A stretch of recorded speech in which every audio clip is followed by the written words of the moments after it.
Olivier Pourriol, bonjour. Bonjour. Vous êtes l'invité des Rencontres de Cannes 2016. On va parler avec vous de votre livre, Une fille et un flingue. Alors parlons d'abord du titre. Une fille et un flingue, c'est une citation, c'est ça? C'est une citation de Godard qui citait Griffith, qui disait que pour faire un film, il suffisait d'une fille et d'un flingue. Et à l'époque de Griffith, c'était pas un compliment. C'était une forme de regret que les spectateurs de cinéma ne s'intéressent qu'au sexe et à la violence. Mais à l'époque de Godard, c'est devenu un clin d'œil, une manière de s'amuser avec les attentes du public pour faire évidemment autre chose. Est-ce que c'est devenu une règle au fur et à mesure des années comme dans le cinéma? Au-delà du clin d'œil de Godard. Mais c'est ce qu'avait prévu Truffaut aussi. Il disait qu'avant la fin du siècle, donc il parlait du XXe, le sexe et la violence auraient pris la première place à la télévision, qui pourtant était censé être un médium familial. Et c'est vrai que c'est ce qu'on observe. Donc je pense que c'est une prévision qui ne s'est pas trompée beaucoup. Et en même temps, une fille et un flingue, comment dire, ça donne toujours une direction à une histoire. S'il y a une fille et un flingue, on sait qu'il y aura une histoire d'amour et qu'il y aura un enjeu avec peut-être une question de vie ou de mort. Donc c'est quand même des choses qui nous intéressent. Alors, deuxième clin d'œil, c'est vous, sur la couverture? Ah oui, mais ça, vous savez, maintenant, sur les livres, on met la tête des auteurs. Dans ces rentrées littéraires, il y a une forme d'uniforme. C'est vrai, mais vous qui êtes l'amoureux du cinéma, je me suis dit aussi qu'il y avait, au-delà de la rentrée littéraire et du clin d'œil de Stop, il y a aussi le clin d'œil du cinéma, parce que vous êtes dans le scénario, vous, le fou de cinéma. Oui, alors ça, la petite astuce, c'est j'ai demandé au dessinateur de faire pointer le flingue sur moi, parce que je trouve toujours ça dangereux de se mettre un peu en avant. Donc, la bande commente un peu la présence sur le devant de la scène. Est-ce qu'on peut dire que c'est un scénario tarantinesque, qui est la trame de ce livre, Une fille et un flingue? Peut-être pas tarantinesque, mais c'est vrai qu'il y a ce jeu avec les codes. Donc il y a une fille et un flingue, mais le flingue on ne s'en sert pas, je préviens. Donc c'est un livre sans violence, c'est une comédie. Et donc il n'y a pas du tout la complaisance, il n'y a pas le délire de violence de Tarantino, donc c'est pas du tout tarantinesque de ce point de vue-là.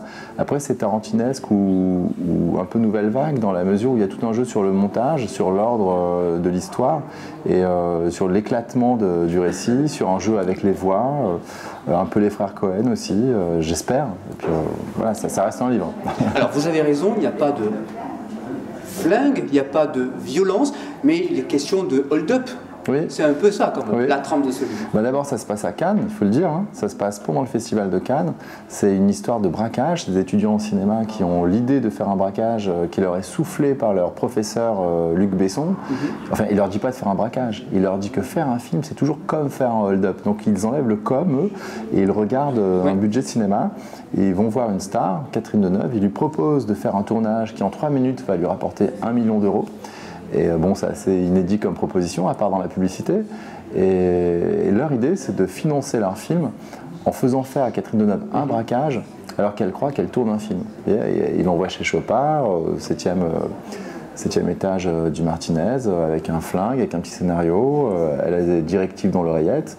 Et elle est censée croire qu'elle tourne un film et repartir avec des millions d'euros de bijoux qui devraient pouvoir financer leur petit projet, film d'étudiants, avec un peu d'ambition.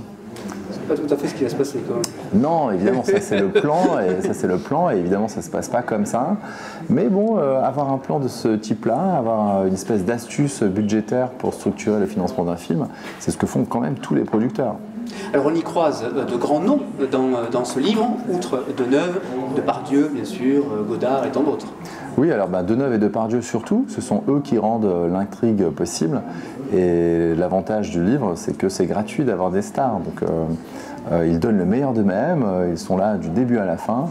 J'ai essayé d'être très fidèle à leur manière de parler, à leur manière de réfléchir. Et j'ai essayé d'en faire les personnages de fiction qu'ils ont l'air d'être pour nous tous, sans les trahir. Et voilà, on ne sait jamais, peut-être que ça finira par faire un film. Olivier Pourriol, que vous connaissez parfaitement le monde du cinéma, vous êtes un passionné, et donc on a le sentiment, quand on lit votre livre, d'y être vraiment avec ces acteurs-là et dans le monde du cinéma.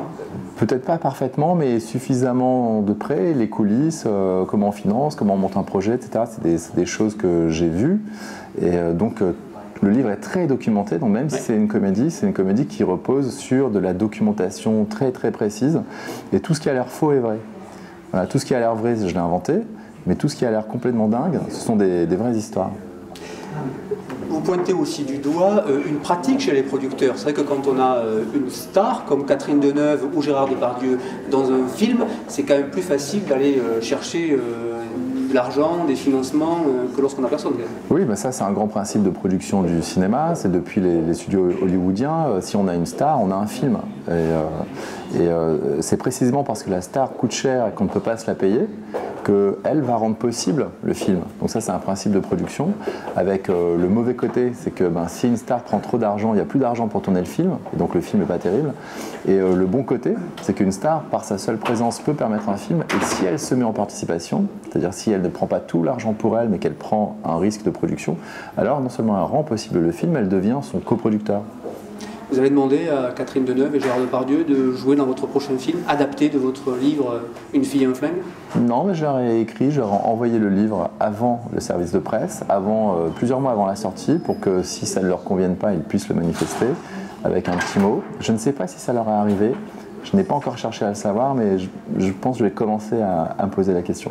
Bon, écoutez, en tout cas, j'espère qu'ils verront cette interview sur le site des Rencontres de Cannes et puis ils vous répondront peut-être. Merci Olivier Pourriol. Merci beaucoup.